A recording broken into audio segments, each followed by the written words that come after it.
CBSE का pattern है। What do you mean by marketing? They have given you one small paragraph.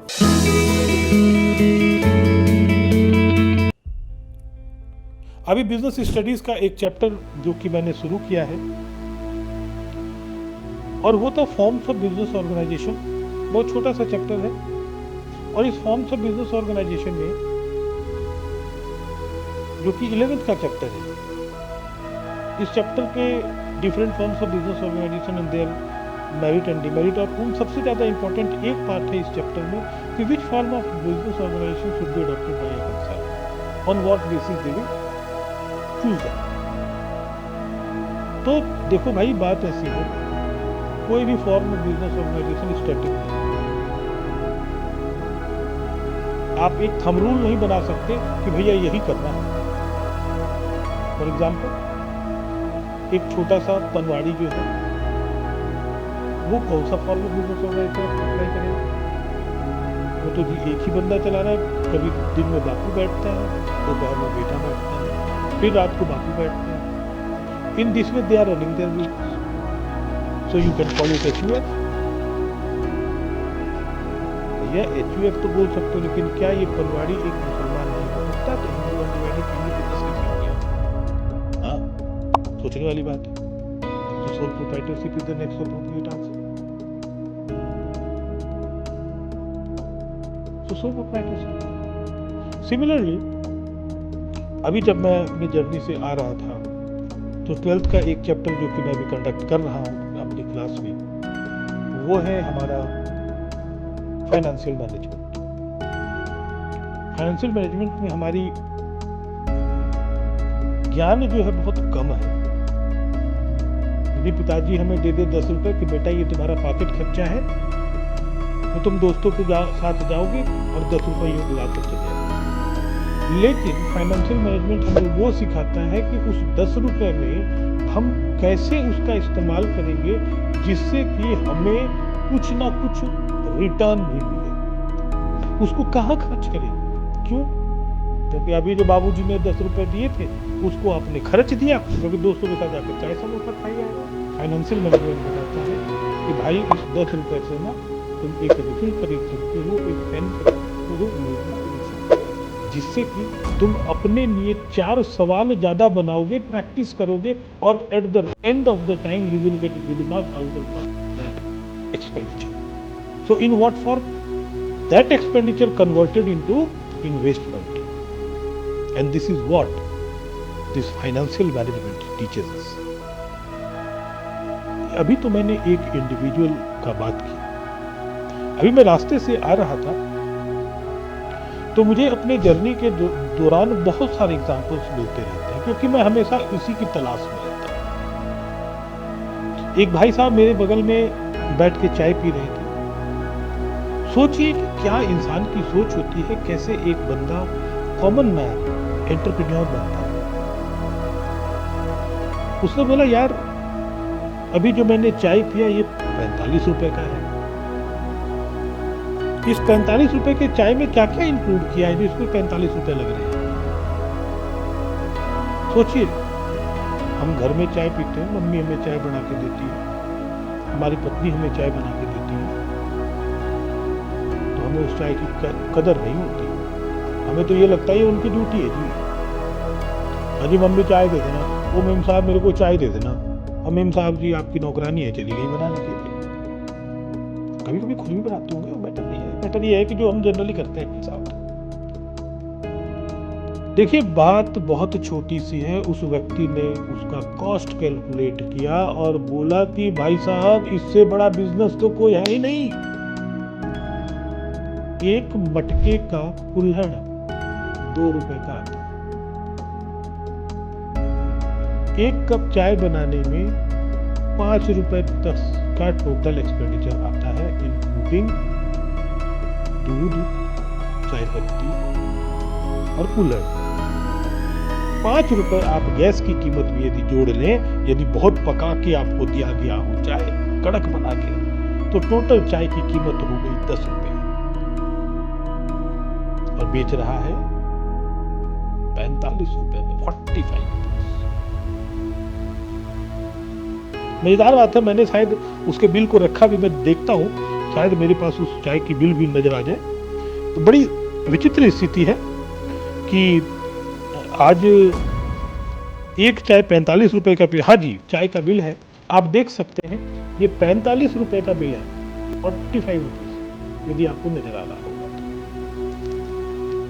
ये 45 rupees का जो bill है ये केवल मेरे लिए नहीं था, मैं तो बस एक आम ग्राहक की तरह दुकान पे गया और मैं चाय पी के पेमेंट करके चला आया।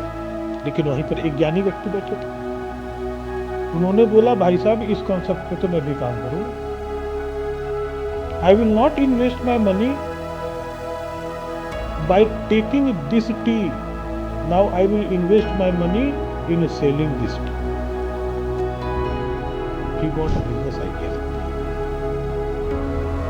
एक 45 रुपए के चाय को बेच के आप 35 रुपए का, इन्वेस्टमेंट कितना 10 रुपए, रिटर्न कितना 350% का return. Can you believe this? A return of 350%. Amazing. ये बात मेरे भी पल्ले नहीं पड़ी थी। जब उस भाई साहब की बात सुनी तो मेरे दिमाग में बजा टन, और वहीं पे फिर से चल पड़ा मेरा पेन,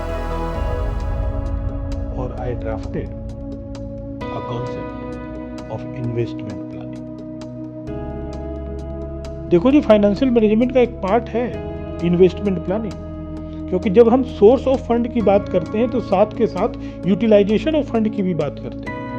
और उस यूटिलाइजेशन ऑफ द फंड में देखो जी, स्टैटिक हमारे पास अभी 1000 करोड़ रुपए नहीं है कि हम आयरन एंड स्टील इंडस्ट्री खोल सकें, लेकिन 1 लाख रुपए तो है जिससे कि हम एक अच्छा सा इन्वेस्टमेंट प्लान करके एक बिजनेस सेटअप कर सकते हैं, जिससे कि डाउन द लाइन आपको एक अच्छा रिटर्न मिलेगा। देखिए मेरे बच्चों, ये जो फाइनेंशियल मैनेजमेंट का पार्ट है ना, बड़ा ही इंटरेस्टिंग है।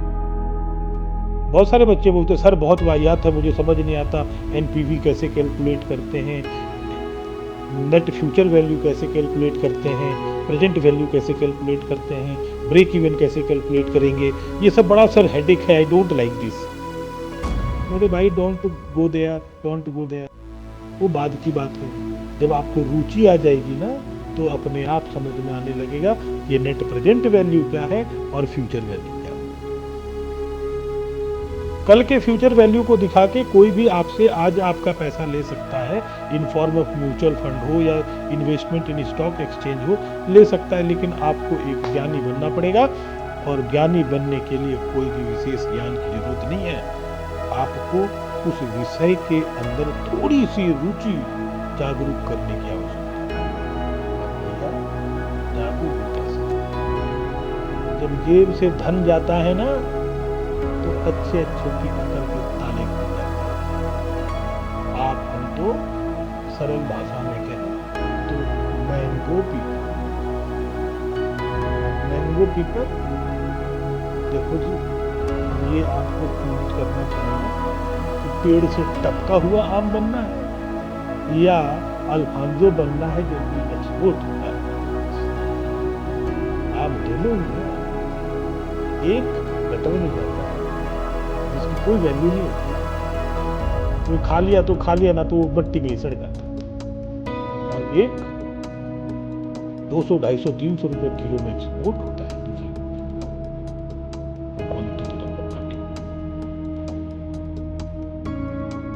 We are mango people. This mango people can make a huge difference in whole economy. और जो आज के सिचुएशन में हमारे समाज के अंदर बेरोजगारी की समस्या बढ़ रही है, वो केवल एक कारण से बढ़ रही है, क्योंकि हम भाई एक ही बात करते हैं, अरे मेरा सरकार ये नहीं किया, मेरा सरकार वो नहीं किया, मेरा सरकार बेकार है। तो मेरे भाई सरकार क्यों करेगा, तुमने खुद के लिए क्या किया? तो आप कहेंगे हमने सर ये डिग्री ले ली, हम आईआईटी कर लिए, हम आईआईएम कर लिए, बोले भैया किताबी भाषा तो बात करना बंद कर दो, तुम्हारी डिग्री तुम्हें कहाँ दे रहा भैया? तुम डिग्री का इस्तेमाल कहाँ कर रहे हो? जरूरी है तुम नौकरी ही करो।